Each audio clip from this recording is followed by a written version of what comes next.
വചനം 51. വാക്കർത്ഥം.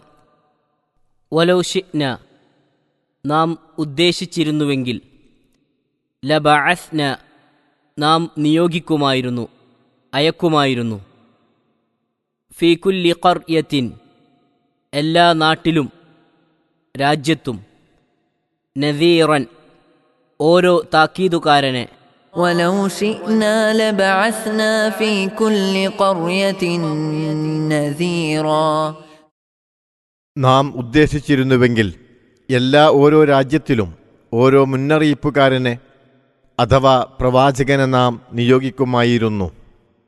വചനം 52. വാക്കർത്ഥം. ഫലാ തുത്യ', ആകയാൽ നീ അനുസരിക്കരുത്, വഴിപ്പെടരുത്, അൽ കാഫിരീന, അവിശ്വാസികളെ, വജാഹിദ്ഹും, അവരോട് സമരം നടത്തിക്കൊള്ളുക, ബിഹി, ഇതുകൊണ്ട്, ജിഹാദൻ, സമരം, കബീറൻ, വലുതായ. فلا تطع الكافرين وجاهدهم به جهادا كبيرا, ആകയാൽ നീ അവിശ്വാസികളെ അനുസരിക്കരുത്. ഇത് അഥവാ ഖുർആൻ കൊണ്ട് അവരോട് വലുതായ സമരം നടത്തുകയും ചെയ്തുകൊള്ളുക. 51-52 വചനങ്ങളുടെ വിശദീകരണം. സാരം.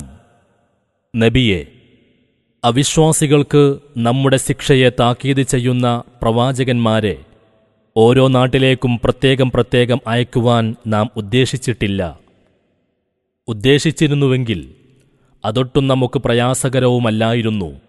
പക്ഷേ എല്ലാ നാട്ടിലും എല്ലാ ജനവിഭാഗത്തിനും താക്കീത് നൽകുവാനായിക്കൊണ്ട് തന്നെ നിയോഗിക്കുവാനാണ് നാം ഉദ്ദേശിച്ചത്. ആ നിലക്ക് കുറേ വിഷമങ്ങൾ താൻ സഹിക്കേണ്ടതുണ്ടെങ്കിലും അതിന് വമ്പിച്ച പ്രതിഫലവും തനിക്ക് നാം തയ്യാറാക്കി വച്ചിട്ടുണ്ട്. അതുകൊണ്ട് ഈ അവിശ്വാസികളുടെ അഭീഷ്ടങ്ങൾക്കൊന്നും വഴിപ്പെട്ടു കൊടുക്കാതെ വിശുദ്ധ ഖുർആനുമായി അവരോട് സധീരം സമരം നടത്തിക്കൊള്ളുക. മഴവെള്ളമാകുന്ന ഭൗതികാനുഗ്രഹത്തെ ഓർമ്മിപ്പിച്ചതിനെ തുടർന്ന് പ്രവാചകത്വമാകുന്ന ആത്മീയാനുഗ്രഹത്തെക്കുറിച്ച് പ്രസ്താവിക്കുന്നതിൽ ഒരു സൂചന കാണാം.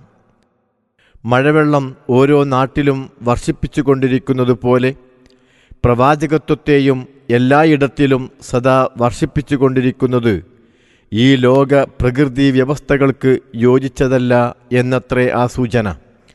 അടുത്ത വചനത്തിൽ 4-ാമത്തെ ദൃഷ്ടാന്തത്തെക്കുറിച്ച് പ്രസ്താവിക്കുന്നു.